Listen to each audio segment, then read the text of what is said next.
एक पुराने शहर में आज भी लोग बहुत थे, लेकिन उसी शहर में एक घर था जहां पर कोई नहीं रहता था।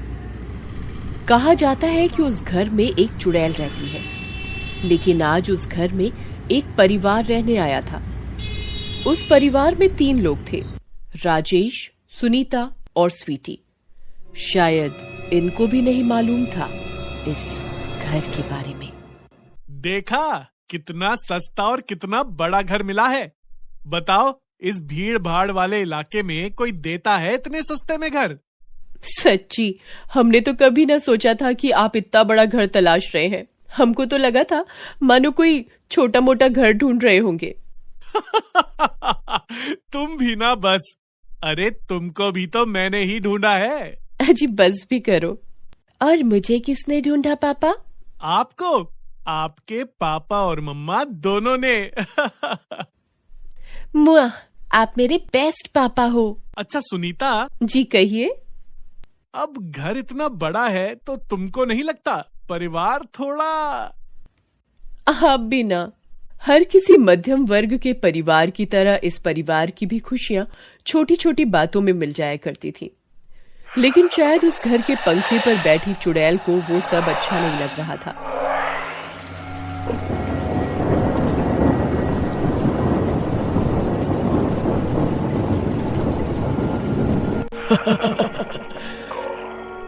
पागल इंसानों, आज रात के बाद ये खुशियां तुमको नहीं मिलने वाली।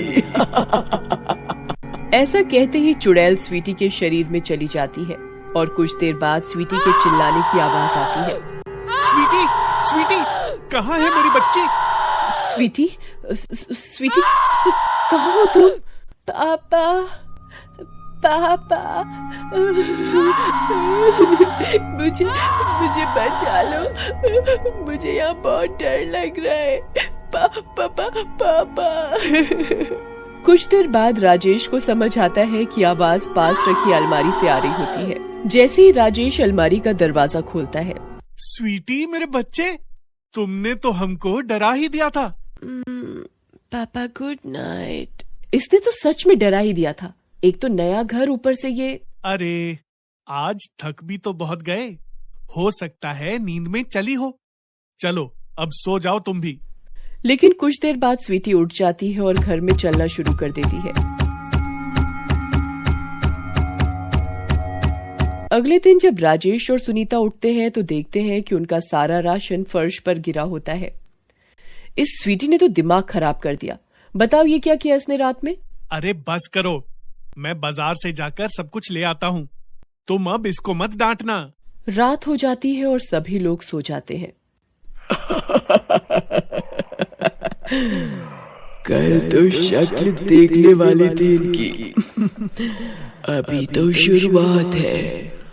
आज दिखाती हूँ तुमको कि मैं कौन हूँ।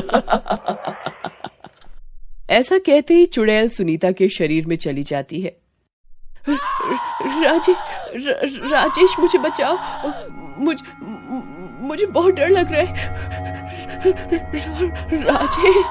सुनीता कहाँ हो तुम? ऐसा कहते ही राजेश अलमारी का दरवाजा खोलता है, लेकिन वहां पर कोई भी नहीं होता। राजेश परेशान हो जाता है कि ऐसा क्यों हो रहा है। जैसे ही राजेश बेड के नीचे देखता है, सुनीता उस बेड के नीचे सोई होती है।